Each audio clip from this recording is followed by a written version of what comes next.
Question tag आपका पूरा हुआ कि नहीं हुआ? अच्छा, सेकंड टॉपिक चालू हुआ, हो गया। और सेकंड टॉपिक का नाम क्या है? इन्वर्जन। क्या नाम है इसका? इन्वर्जन।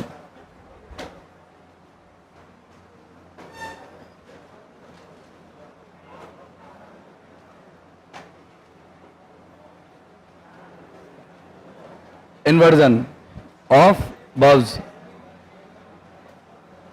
क्रियाओं का इन्वर्जन, जिसमें हमने देखा कि सब्जेक्ट और वर्ब एक दूसरे से कैसे इन्वर्ट होते हैं, सब्जेक्ट और वर्ब एक दूसरे से कैसे पलटते हैं। सबसे पहला कॉन्सेप्ट आपने देखा कि जो इंटरोगेटिव सेंटेंस होते हैं, प्रश्नवाचक वाक्य, उनमें हेल्पिंग वर्ब अपन की कहां आती है? सब्जेक्ट से पहले। अपन ने केवल एक ही कॉन्सेप्ट देखा था, आई थिंक सो, दो। दूसरा कॉन्सेप्ट कौन सा था? इंटरोगेटिव सेंटेंस वाला ही था, और एक में अपन ने हेल्पिंग वर्ब मेन वर्ब का वैसे ही नॉर्मल पैटर्न देखा था।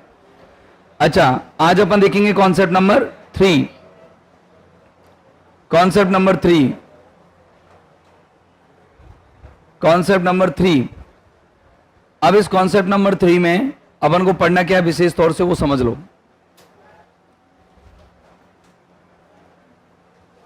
देखिए, पहले समझना अच्छे से, फिर अपन आगे चलेंगे। देखिए इधर समझना सब। ये क्या लिख रहा है? और ये क्या लिख रहा है? और ये आफ्टर। ओनली बाय और ओनली आफ्टर, ठीक है। ओनली बाय यानी होता है केवल के द्वारा, मतलब केवल ऐसा करके ही अपन, जैसे मैंने कहा ना कि हम लोग इंसान लोग केवल मेहनत करके ही जी सकते हैं, केवल मेहनत करके ही जी सकते हैं। तो केवल मेहनत करके ही, तो अपन किसी काम के द्वारा, केवल किसी काम के द्वारा अगर कोई काम अपन कर सकते हैं तो ओनली बाय लिखेंगे।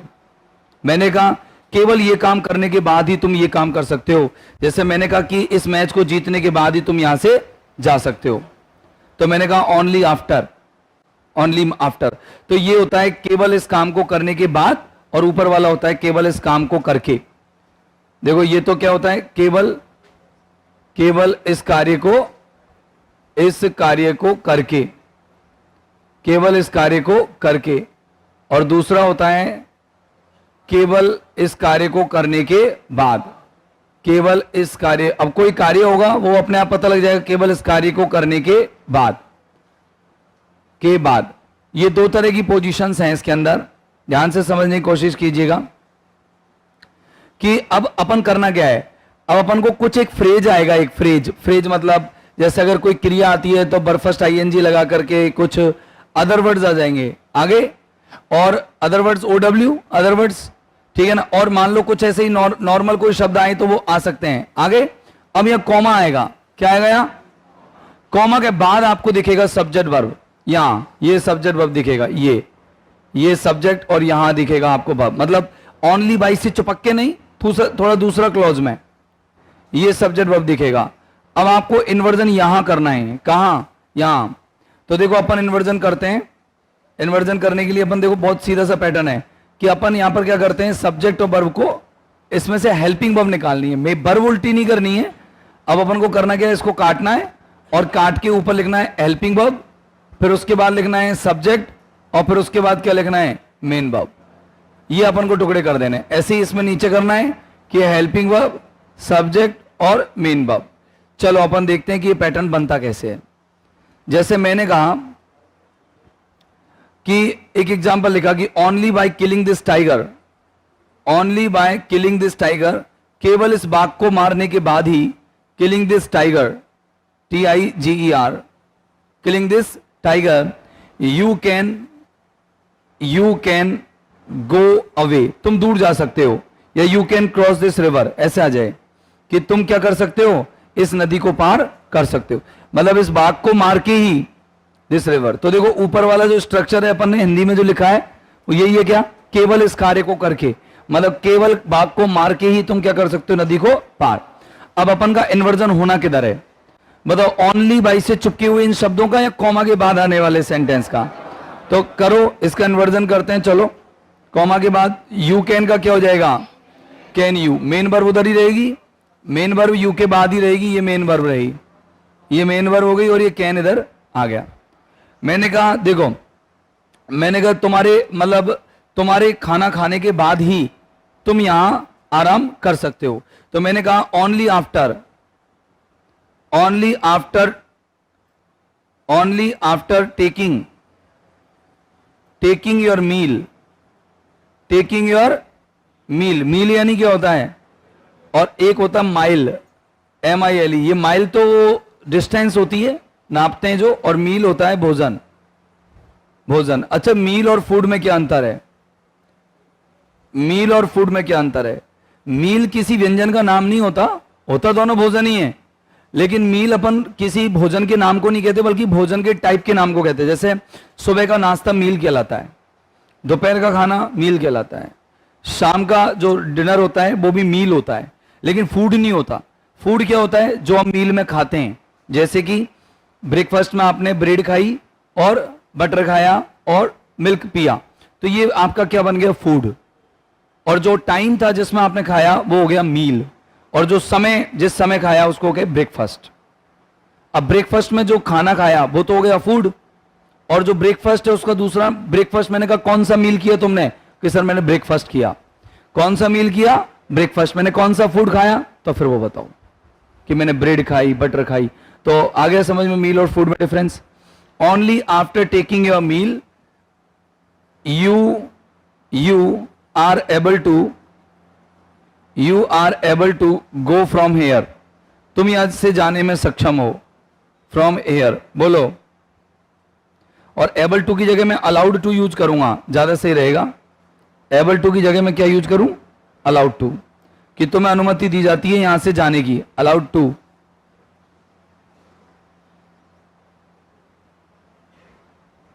Allowed to go. चलो बताओ इस सेंटेंस में तुम्हें क्या गड़बड़ नजर आ रही है? सर ओनली आफ्टर के बाद तो कोई दिक्कत ही नहीं है। मैंने कहा तो कहां दिक्कत है? सर ये दिक्कत यहां नहीं पैदा हो रही, ये दिक्कत आ रही है कॉमा के बाद। ये अपन को क्या करने हैं? उल्टे सुल्टे करने हैं, मतलब आर यू की जगह यू आर की जगह आर यू करना है। अब अगर मैं यूं कहूं कि ओनली आफ्टर के बाद, साथ नहीं के बाद, ओनली आफ्टर के साथ, ओनली बाई के साथ, और ओनली आफ्टर और ओनली बाई के बाद, इन दोनों में अंतर क्या है? साथ में तो ये चीज आएगी और बाद में ये चीज आएगी। मैं बोलूं कि ओनली बाई और ओनली आफ्टर के बाद मेन क्लॉज में, ये मेन क्लॉज है, इसमें हेल्पिंग वर्ब का इन्वर्जन होता है। हेल्पिंग वर्ब का इन्वर्जन होता है मतलब हेल्पिंग वर्ब कहां आती है? कहां आती है? सब्जेक्ट से पहले आती है। बोलो ये बात दिक्कत तो नहीं है आपको? क्लियर हो गया मामला? तो लिखो फटाफट से कॉन्सेप्ट नंबर 3।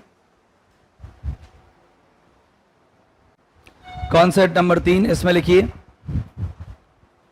ओनली आफ्टर एवं ओनली बाय, ओनली आफ्टर एवं ओनली बाय,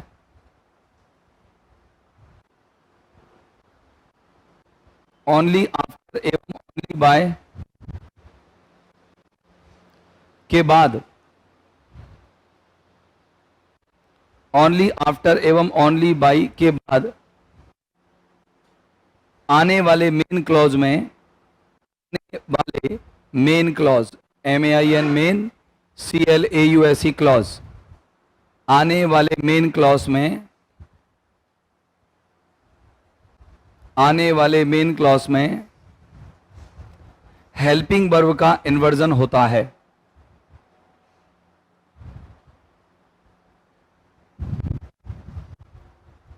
आने वाले मेन क्लॉज में हेल्पिंग वर्ब का इन्वर्जन होता है।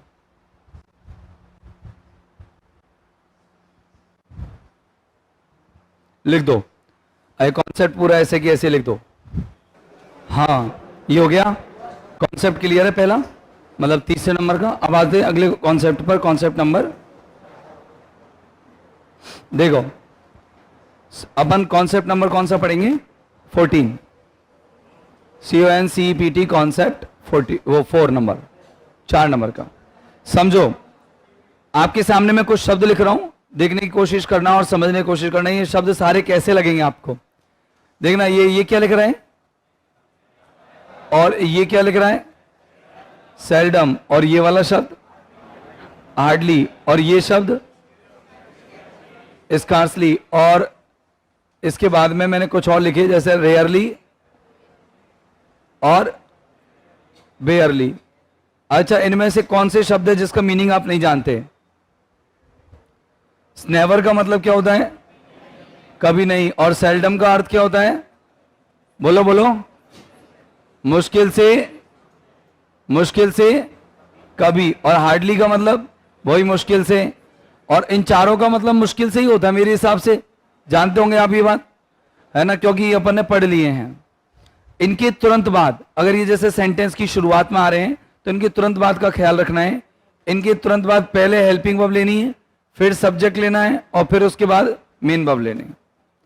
पहले हेल्पिंग वर्ब, दूसरा सब्जेक्ट, फिर मेन वर्ब। ओके, ये ध्यान रखना है आपको, हेल्पिंग वर्ब, सब्जेक्ट और मेन वर्ब, ये आपको ख्याल रखना है। कब? जब ये सेंटेंस की शुरुआत में आए। बीच में आते तो कोई दिक्कत ही नहीं है, शुरू में आते हैं तो दिक्कत है। जैसे मैं कुछ एग्जांपल्स लिखता हूं, जैसे देखना, Sumit has never joined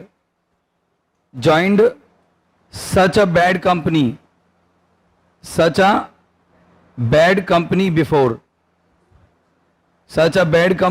before. अब आपसे पूछा जाए कि इसमें कोई दिक्कत है क्या? कि नहीं है सर, क्योंकि नेवर कहां आ रहा है? बीच में, हेल्पिंग वर्ब और मेन वर्ब के बीच में। लेकिन अगर इसी नेवर को मैं एक सेंटेंस और लिखता हूं, और आप उसमें देखो मैंने कहां यूज किया है कि नेवर शुरू में ले लिया, never Sumit has joined such a bad company before. अब बताओ, अब कहां क्या गड़बड़ कर दी मैंने कि सर आपने नेवर शुरू में लगा दिया, तो मैंने कहा अब क्या करूं? अब इसमें क्वेश्चन कैसे आया है? क्वेश्चन देखना, क्वेश्चन कैसे आया है? क्वेश्चन आया है इस तरीके से, एरर निकालें। देखो, ए तो यहां, बी यहां, और सी यहां, और डी नो एरर। अब आपसे पूछा गया कि इसमें एरर क्या है। अगर तुम ऐसा करते हो कि नेवर को पीछे पहुंचाते हो, कि अगर नेवर को पीछे पहुंचाना चाहो तो पहुंचा सकते हो, सुमित हैज नेवर, लेकिन नेवर शुरू में भी सही होता है, गलत शुरू में भी नहीं है, और गलत हेल्पिंग वर्ब के बाद भी नहीं है। तो करना क्या है? जब शुरू में गलत नहीं है तो शुरू में ये सही है, मतलब शुरू से उसको पीछे मत पहुंचाओ। फिर करना क्या है? हेल्पिंग वर्ब का इन्वर्जन। एग्जामिनर चाहता है आपसे कि तुम हेल्पिंग वर्ब का इन्वर्जन करो, यानी कि हैज पहले लो और सुमित बाद में लो। बोलो, बात समझ में आ गई? जैसे मैंने कहा, हार्डली मुश्किल से ही, आई कुड मैं सका, आइडेंटिफाई पहचान, देम उनको मैं उनको मुश्किल से ही पहचान सका।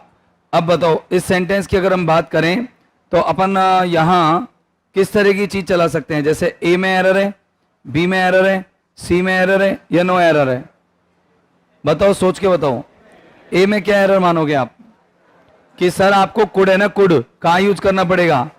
कुड आपको यूज करना पड़ेगा आई से पहले, ऐसे करना पड़ेगा। चलो, मैंने एक एग्जांपल लिखा कि seldom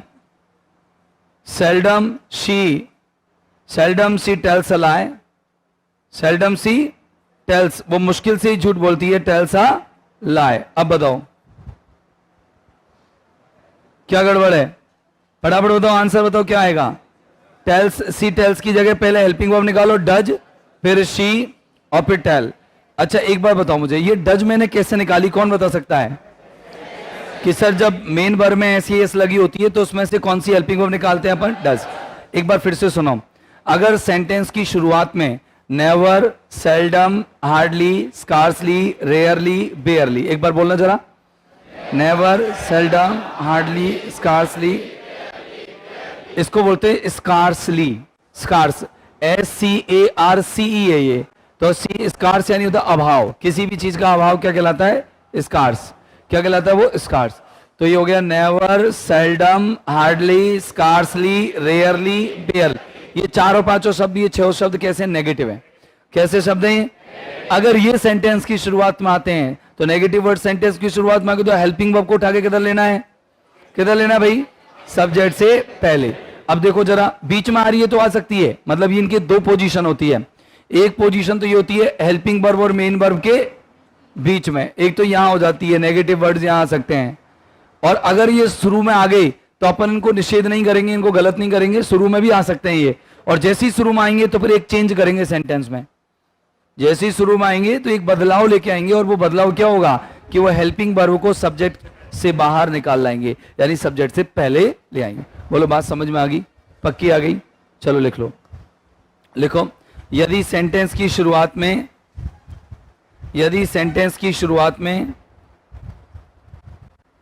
hardly, scarcely, rarely, बेयरली helping verb का इन्वर्जन होता है, क्या होता है इनके तुरंत बाद? हेल्पिंग वर्ब का इन्वर्जन होता है। ऐसी कैसी लिख लो, आपके ये वाला पहला क्वेश्चन लिखना चाहो तो लिख लो, नहीं 3 है ये, मतलब पैटर्न और 3 कॉन्सेप्ट लिख के तीनों। चलो कॉन्सेप्ट नंबर कौन सा? 5।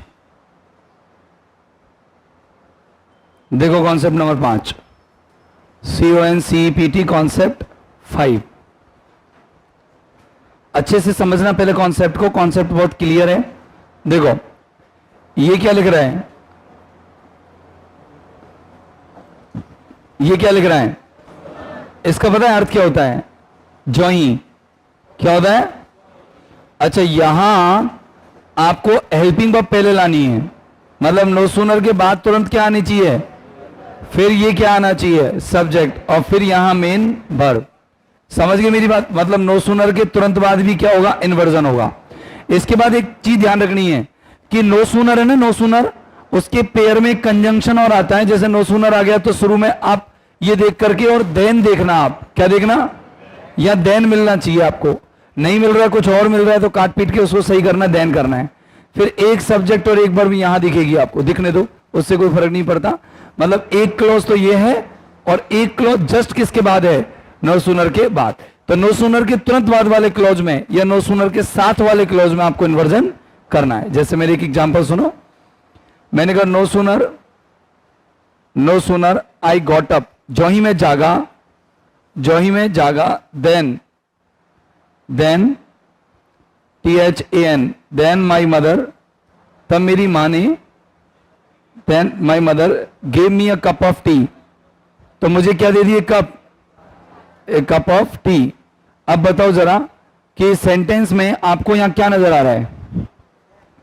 नो सूनर आ रहा है, और नो सूनर के पेयर में देन आ रहा है। नो सूनर के पेयर में कौन आ रहा है? जरा देखना, देन। अपन का यहां तक का मैटर तो सही है, क्योंकि पेयर बनना ही चाहिए नो सूनर के साथ देन का। इधर देखो हेल्पिंग वर्ब का इन्वर्जन होगा, इन्वर्जन होगा तो एक क्रिया की कौन सी फॉर्म है? सेकंड में से क्या निकालोगे? डिड, आई, और ये रह जाएगी first form get, did I get. सही है? अच्छा एक और देखो, मैंने कहा no sooner she had claimed for her insurance, जो ही उसने अपने इंश्योरेंस के लिए क्या किया था? क्लेम किया था। क्लेम मतलब दावा, insurance. Then the company, insurance company, then the insurance company declined it, the insurance company rejected it, कह दो INSURANC, insurance company, COMPANY rejected it. RE, company की स्पेलिंग समझ में आ जाएगी तुम्हें? नहीं आएगी, चलो मैं दोबारा लिख देता हूं, company rejected, REJECTED, rejected it. चलो बताओ अब यहां पर आपको कहां गड़बड़ लग रहा है? पहले तो उधर नो सूनर के साथ देन का पेयर समझ में आ रहा है आपको? दिख रहा है? ये नो सूनर आ गया और पेयर किसका बना रहा है? देन का। तो एक क्लॉज तो देन से पहले का है, एक क्लॉज देन के बाद का है। तो यहां अपन को क्या करना है? शी हेड की जगह हेड सी। बोलो ये बात समझ में आई कि नहीं आई? किस बच्चे की नहीं आई? एक बार हाथ खड़े करो कि शी हेड ऐसा क्यों किया, हेड शी क्यों किया? क्योंकि जब नेगेटिव वर्ड सेंटेंस की शुरुआत में आते हैं तो हेल्पिंग वर्ब को बाहर ले आते हैं। सर ये नेगेटिव कहां से हुआ? ये देखो ना, नो नेगेटिव तो है, तो शुरू में आ रहा है नो सूनर, तो हेल्पिंग वर्ब को कहां लेके आएगा? बाहर। तो लिखो नो सूनर डैश देन, ऐसे लिख देना, नो सूनर डैश देन। देखो मैं लिख रहा हूं बोर्ड पर, no sooner dash then, no sooner dash then, no sooner dash then से जुड़े हुए क्लॉसेज में, से जुड़े हुए क्लॉसेज में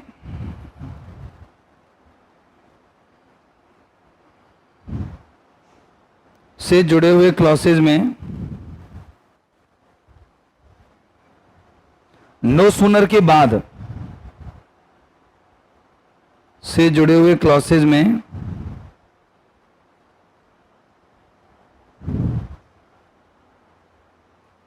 नो सूनर के साथ वाले क्लॉज में, ऐसे लिखना, नो सूनर के साथ वाले क्लॉज में हेल्पिंग वर्ब का इन्वर्जन होता है, हेल्पिंग वर्ब का इन्वर्जन होता है। कोई दिक्कत थोड़ी ना, यहां तक चेंज कर दूं? ठीक है। Next concept, concept number 6।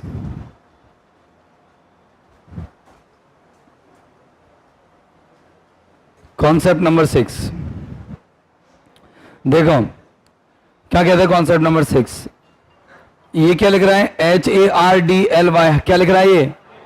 Hardly. और इसके साथ ये पेयर किसका है? हार्डली के साथ पेयर किसका आ रहा है? वेन का। अगर पेयर हार्डली वेन का, पहले हार्डली हार्डली पढ़ा था, अब हार्डली वेन है। ये लीजिए कर दे, लो कट गया फोन। Hardly when. अब हार्डली वेन से क्या, अब थोड़ा मतलब क्या निकलेगा? सुनो एक मिनट, थोड़ा ध्यान से सुनना कि हार्डली के बाद क्या आना है, हार्डली के बाद क्या आना है और वेन के बाद क्या आना है। अब हार्डली के बाद यहां थोड़ा सा इन्वर्जन होगा, देखना। ये क्या लिख दिया मैंने? Helping verb. और ये कोई नहीं, चेंज कर देता हूं। चलो ये बताओ, ये क्या लिख रहा है? Helping verb. ये क्या लिख रहा है? सब्जेक्ट। और ये मेन वर्ब। तो इन्वर्जन हुआ किधर? हार्डली के साथ वाले क्लॉज का, जबकि वेन के साथ वाला क्लॉज ज्यों का त्यों, यों का त्यों आएगा। अब सुन लो मेरी बात, थोड़ा सा एग्जांपल्स के थ्रू देख लो इसको, और एग्जांपल्स में आराम से समझ में आ जाएगा। देखो HARDLY, hardly. I reached, REACHED, reached the station, मुश्किल से स्टेशन पहुंचा था। when it started raining, क्या हो गया? it started raining। चलो बताओ क्या शुरू हो गई? बारिश शुरू हो गई। चलो बताओ इसमें क्या आएगा एरर? इसमें एरर क्या निकालोगे? यहां पर हार्डली आई रीच की जगह डिड आई रीच। सर ये डिड आई रीच क्यों हुआ? क्योंकि सर यहां पर हेल्पिंग वर्ब का क्या होगा भाई? इन्वर्जन होगा। क्या होगा? हेल्पिंग वर्ब का इन्वर्जन। और क्वेश्चन देखो, मैंने कहा कि hardly we could contact them, हम मुश्किल से उनसे कांटेक्ट कर पाए थे। When contact them, when they visited us, जब वो हमसे मिलने आए तो हम उनसे मुश्किल से क्या कर पाए थे? कांटेक्ट कर पाए थे। विजिटेड अस यानी होता मिलने आना। चलो एरर निकालो। बी कोड की जगह क्या आना चाहिए? बोलो क्लियर है कि नहीं है? हाँ, यस और नो?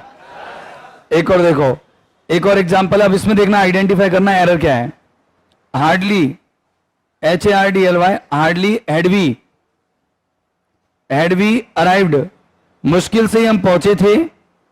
एट द एयरपोर्ट, कहां? एयरपोर्ट पर, एयरपोर्ट। देन आर फ्लाइट, या we missed our flight, we missed our flight. बताओ हमने अपनी फ्लाइट क्या कर दी? मिस। जब हमने अपनी फ्लाइट मिस की, हम मुश्किल से क्या कर पाए थे? एयरपोर्ट पहुंच पाए थे। एरर निकालो। सर हार्डली के साथ ये हेल्पिंग वर्ब का इन्वर्जन तो सही है आपका, लेकिन आपने देन यूज कर दिया। आना क्या चाहिए था? व्हेन, है ना? बी मिस्ड आवर फ्लाइट की जगह पर एक काम करें अपन, ये थोड़ा सा सेंटेंस प्रॉपरली सेट भी नहीं हो रहा है, अपन इसमें एक अलग तरह का स्ट्रक्चर डालते हैं, मतलब सेंटेंस अलग तरह का डालते हैं। अब वो सेंटेंस क्या है देखना। देन आवर फ्लाइट, हमारी जो फ्लाइट है वो खुद ही चली गई, मतलब फ्लाइट टुक ऑफ। अब जाके सेंटेंस सेट हो रहा, देखना अर्थ से यही बैठेगा कि हम मुश्किल से ही पहुंच पाए थे एयरपोर्ट पर जब हमारी फ्लाइट ने क्या किया? टेक ऑफ किया। उधर तो था कि हमने अपनी फ्लाइट मिस की, उससे पहले हम मुश्किल से पहुंच पाए थे, तो ये तो गलती हो गया सेंटेंस। फिर नीचे अब ये सही है कि हमारी फ्लाइट ने जो टेक ऑफ किया, जब हमारी फ्लाइट ने टेक ऑफ किया उस समय तक हम मुश्किल से ही पहुंच पाए थे। तो एरर क्या है, देन को काट के क्या करना है, वैन। क्वेश्चन कैसे भी आ सकता है, जैसे नो सूनर के साथ अपन ने किसका पेयर बनाया, तो वहां पर देन की स्पेलिंग में क्या लिखी अपन ने, THAN, तो वहां AN की जगह क्या दे देगा एग्जामिनर, EN, या फिर वैन दे देगा। तो वहां पर अपन को सेट करना है कि नो सूनर के साथ तो कौन आएगा और हार्डली के साथ कौन आएगा, वैन। ये सेट करना होगा। तो लिख लो, लिखो hardly dot dot dot when, hardly dot dot dot when में भी, hardly dot dot dot when में भी, hardly dot dot dot when में भी, HARDLY, स्पेलिंग सही करो हार्डली की, HARDLY, hardly dot dot when में भी, वैन में भी हार्डली के साथ वाला clause, hardly dot dot dot when में भी हार्डली के साथ वाले क्लॉज, हार्डली के साथ वाले क्लॉज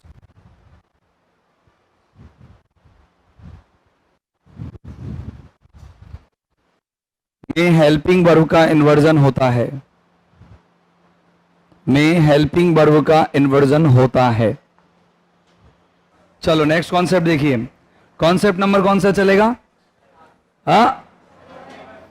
7, CONCEPT, कॉन्सेप्ट नंबर 7।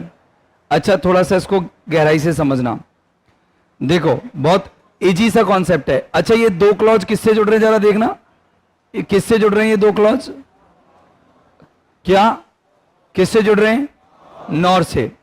अच्छा थोड़ा ध्यान से सुनना, अच्छा ये क्या लिख रहा है, और यहां वर्ब, और ये क्या लिख रहा है, अदर वर्ड्स। इसमें कोई चेंज आ रहा है क्या, नहीं। अच्छा यहां देखना, फिर से यहां क्या लिख दिया मैंने, सब्जेक्ट, और ये क्या लिखा है मैंने, वर्ब, और ये क्या लिखा है मैंने, अदर वर्ड्स। अच्छा बताओ अब यहां मैं क्या करने वाला हूं, नॉर नेगेटिव किधर है, नेगेटिव, नेगेटिव कौन सा वाला पोर्शन है, ये वाला नेगेटिव है कि नहीं है, यस और नो, कौन सा वाला पोर्शन, नॉर के बाद वाला, ये वाला नेगेटिव है ना, नेगेटिव। तो अपन को यहां पर हेल्पिंग वर्ब का इन्वर्जन करना है, और यहां पर इन्वर्जन करने के लिए पहले क्या लिखनी पड़ेगी, फिर क्या लिखना पड़ेगा, और फिर क्या लिखनी पड़ेगी, बोलो कोई दिक्कत हो तो बताओ, बोलो बात समझ में आ गई। तो मैं कहूंगी नॉट से जुड़े हुए क्लॉज में भी हेल्पिंग वर्ब का क्या होता है, इन्वर्जन। पहले समझो कैसे होता है, जैसे मैंने कहा कि I did not speak, I did not speak any word, मैं कोई भी शब्द नहीं बोला, nor I did any task, और ना ही मैंने कोई काम किया, nor I did any task. चलो बताओ इस सेंटेंस में कहां गड़बड़ है, बताओ कहां गड़बड़ है, नॉर आई डिड। अब बोलो ये डिड क्या है, मतलब हेल्पिंग वर्ब मानोगे कि मेन वर्ब मानोगे डिड को, हेल्पिंग वर्ब कौन कौन मान रहा है, अगर ये हेल्पिंग वर्ब है तो फिर मेन वर्ब कहां है, नहीं है ना, तो ये कौन है, मेन वर्ब, और मेन वर्ब की कौन सी फॉर्म है, सेकंड, क्योंकि याद होगा डू, डिड और डन। अब आप सोच रहे होंगे कि ये हेल्पिंग वर्ब है, हेल्पिंग वर्ब नहीं है, डिड को हेल्पिंग वर्ब तभी मानना है जब ये या तो सब्जेक्ट से पहले आई हो या फिर नॉट से पहले। अगर नॉट और सब्जेक्ट दोनों से पहले हेल्पिंग ये आ रही हो डिड, तो फिर हेल्पिंग वर्ब है। बताओ क्या नॉट आ रहा है यहां, क्या सब्जेक्ट आ रहा है यहां, तो ये हेल्पिंग वर्ब नहीं है, मेन वर्ब है। क्या ये, और वो मेन वर्ब की भी कौन सी फॉर्म, सेकंड फॉर्म। अब सेकंड फॉर्म में से हमेशा कौन सी हेल्पिंग वर्ब निकालते हो, बोलो कौन सी हेल्पिंग वर्ब निकालते हो, डिड। तो चलो निकाल दो, ये निकाल दी अपन ने डिड। अब ये कौन सी रह जाएगी फिर, फर्स्ट, फर्स्ट कौन सी होती है, तो ये हो जाएगा डिड आई डू। बोलो कैसे हुआ, समझ में आया। आपने डिड को हेल्पिंग वर्ब क्यों नहीं माना, क्योंकि डिड के बाद नॉट नहीं है और डिड के बाद सब्जेक्ट नहीं है। दूसरी बात, डिड के बाद और कोई मेन वर्ब भी तो नहीं है, तो डिड फिर क्या है, खुद मेन वर्ब है। और डिड मेन वर्ब की कौन सी फॉर्म होती है, तो सेकंड में से क्या निकाल लेते हो, डिड, फिर सेकंड में से डिड निकाल ली तो ये बच के हो गई फर्स्ट, और फर्स्ट में डिड का फर्स्ट क्या होता है, डू। बोलो कोई दिक्कत है। अच्छा अगला एक और एग्जांपल, मैंने कहा द पेट डॉग, पालतू कुत्ते ने, the pet dog ate nothing, कुछ नहीं खाया, the pet dog ate nothing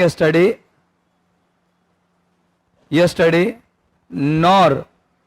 nor it played any game, और ना ये कोई खेल खेला, nor it played any game, nor it played any game. चलो अब मुझे बताओ कि यहां पर क्या आएगा, फटाफट बताओ कि सर यहां ऐसा होगा कि आपने यहां पर ये नॉर इट प्लेड लिखा है ना, इसकी जगह आपको क्या करना है, nor did it play, did it play, ये करना है, तब जाकर के काम चलेगा। मैंने कहा नॉर के बाद क्या होगा, हेल्पिंग वर्ब का इन्वर्जन। क्या होगा नॉर के बाद हेल्पिंग वर्ब का, तो लिखो यदि दो क्लॉसेस, कॉन्सेप्ट नंबर 7, यदि दो क्लॉसेस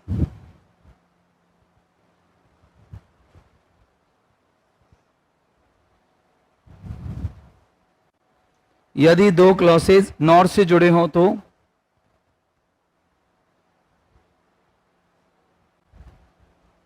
नॉर के बाद वाले क्लॉज में या नॉर के साथ वाले क्लॉज में, नॉर के साथ वाले क्लॉज में, नॉर के साथ वाले क्लॉज में हेल्पिंग वर्ब का इन्वर्जन होता है। नॉर के साथ वाले क्लॉज में हेल्पिंग वर्ब का इन्वर्जन होता है। अच्छा, एक बार के लिए आप जब तक लिखोगे, मैं एक बार बैक आ रहा हूं 1 मिनट के लिए लिखने से पहले। अच्छा, ये वाला कॉन्सेप्ट हार्डली वेन वाला क्लियर है? अच्छा, नो सूनर देन वाला क्लियर है? अच्छा, इसके बाद ये वाला never, seldom, hardly, scarcely, rarely, barely वाला क्लियर है? ठीक है ना। और इससे पहले ये वाला ओनली बाई और ओनली आफ्टर वाला क्लियर है? ओनली बाई ओनली आफ्टर में क्या सीखा कि ओनली बाई और ओनली आफ्टर के बाद कॉमा आएगा, कॉमा के बाद जो मेन क्लॉज आएगा उसमें अपन को हेल्पिंग वर्ब का इन्वर्जन करना है। दूसरी बात आपने क्या सीखा कि हार्डली, स्कार्सली, रेयरली, बेयरली, नेवर और सेल्डम अगर सेंटेंस की शुरुआत में आ रहे हैं तो हेल्पिंग वर्ब उठ करके सब्जेक्ट से पहले आएगी।